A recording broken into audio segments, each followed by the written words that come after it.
High, আমি রূপম। এখন এই ভিডিওতে আমরা ইন্ডিয়ান সিনেমার বেশ কিছু আপডেটস দেবো এবং একটা গান নিয়েও কথা বলবো। তো চলো আজকের ভিডিও শুরু করা যাক। তা প্রথমে আমরা জারাগান্ডি ফ্রম গেম চেঞ্জার শঙ্করের ছবি, যেখানে রামচরণ এবং কিয়া আডবাণী মুখ্য চরিত্রে অভিনয় করছে, সেই গানটা নিয়ে কথা বলবো, যে গানটা আজকে ড্রপ করা হয়েছে লিরিক্যাল ভিডিও। তো কেমন লাগলো এই গানটা? থামানের মিউজিক রয়েছে, বাট এই গানটা একটা যে ভাইবস দেবে, যে একটা যদি সেটার মধ্যে একটা নাচেরও ভাইবস থাকে, মজা থাকে, সেটাও থাকবে, আমার কিন্তু সেটা মনে হয়নি। এই গানটার মধ্যে সেই মজাটাই নেই। হ্যাঁ, এখানে তারা পয়সা খরচা করেছে, যখন ফুল ভার্সনটা ভিডিও আসবে তখন বোঝা যাবে গ্র্যান্ডার কীরকম রয়েছে। শঙ্করের ছবিতে গানে ভীষণ পয়সা খরচা করা হয়, মানে তার ছবিতে পয়সা খরচা করা হবে, এটা প্রত্যেকটা ফ্রেম দেখলে মনে হয়। ল্যাভি স্কেলে সে শ্যুট করে, সেটা এই ছবির ক্ষেত্রেও হবে। এবং এখানে একজন আইএএস অফিসারের চরিত্রে অভিনয় করছে রামচরণ, আমি আগের দিন আপডেটেই বলেছিলাম। তো তার এই যে ইলেকশন করানো, এটাতে দায়িত্ব থাকবে, এবং ফেয়ার ইলেকশন করানো, সেটা সে কীভাবে করাবে, এটাই ছবির একটা গল্পের ইম্পর্ট্যান্ট পার্ট। কিন্তু এখানে যেরকম রামচরণকে দেখতে লাগছে, তার যেরকম লুক, সেটা ভীষণ ছাপড়ির মতো লাগছে। আর এই গানটা মোটেও শুনতে ভালো লাগছে না, হিন্দির ভার্সনটা তো ছেড়েই দিন। তো দেখার এর পরবর্তী গানগুলো কেমন হয়। আমরা যদি আপডেটসে মুভ করি, তো বড়ে মিয়াঁ ছোটে মিয়াঁ এই ছবিটার ওপরে অক্ষয় কুমারের কেরিয়ারের অনেকগুলো ছবি ডিপেন্ড করছে। একইভাবে টাইগার শ্রফের, আমি আগের দিনই বলছিলাম, তার অনেক বড় বড় প্রজেক্ট আটকে রয়েছে বড়ে মিয়াঁ ছোটে মিয়াঁর জন্য। তো এই ছবিটা নিয়ে পৃথ্বীরাজ সুকুমারন বলেছে যে মেকার্সরা প্ল্যান করেছে এই ছবিটার অনেকগুলো পার্ট আসবে, এবং তারা একটা ফ্র্যাঞ্চাইজি বানাবে বড়ে মিয়াঁ ছোটে মিয়াঁকে নিয়ে, যেখানে বিভিন্ন এরকম ধরনের ভিলেন বা এরকম সুপার ভিলেন বা বিভিন্ন মিশনে বড়ে মিয়াঁ ছোটে মিয়াঁ যাবে, যেটা আমরা অন্যান্য বহু হলিউডের ছবির ক্ষেত্রে দেখেছি।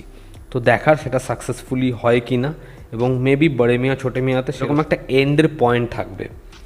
এবং বড়ে মিয়াঁ ছোটে মিয়াঁ নিয়ে আরও একটা আপডেট দিয়ে দিই, সেটা হচ্ছে বড়ে মিয়াঁ ছোটে মিয়াঁর যে ট্রেলারটা গতকাল ড্রপ করা হয়েছে, সেই ট্রেলারের রেসপন্স খুবই খারাপ। মানে রেসপন্স বলতে লোকে কীরকম দেখে বলছে তার থেকেও বেশি এর যে ভিউজ, এর যেরকম ধরনের ভিউজ আশা করা হচ্ছিল একটা এরকম ধরনের মাস ফিল্মের যেরকম ট্রেলারের রেসপন্স থাকে, সেটা কিন্তু লাস্ট যতগুলো ছবি এসেছে তার থেকে অনেকটাই কম। গীতু মোহন দাসের টক্সিক ছবিতে, যেখানে মুখ্য চরিত্রে রকিং স্টার ইয়াশ অভিনয় করছে, এই ছবিতে ইয়াশের লাভ ইন্টারেস্ট ক্যারেক্টার অ্যাপ্রোচ করা হয়নি করিনা কাপুরকে, তাকে তার এল্ডার সিস্টারের চরিত্র অ্যাপ্রোচ করা হয়েছে।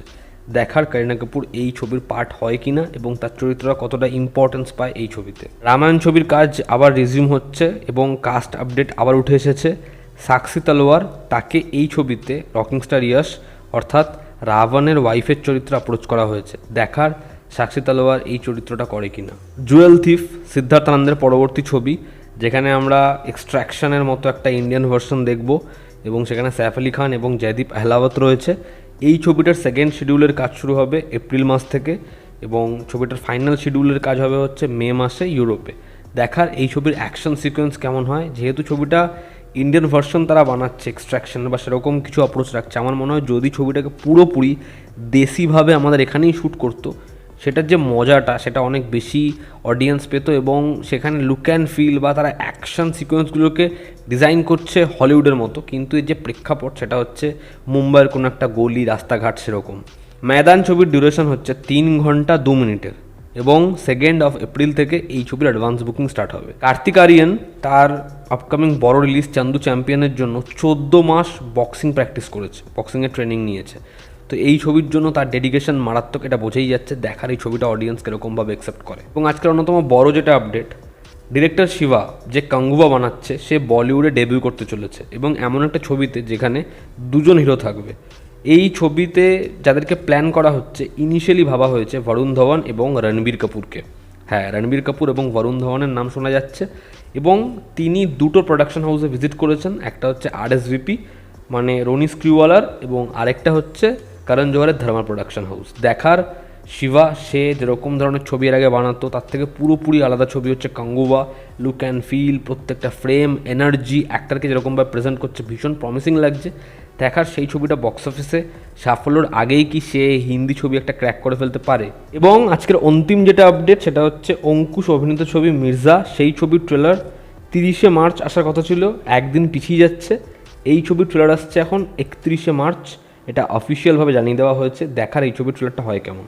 তো এই ছিল আজকাল লেটেস্ট আপডেটস। ভালো লেগে থাকলে লাইক করো, শেয়ার করো, তোমাদের কি অপিনিয়ন জানিও। জনতা আমাদের পাশে আছে। আবার দেখা হচ্ছে, টেক কেয়ার।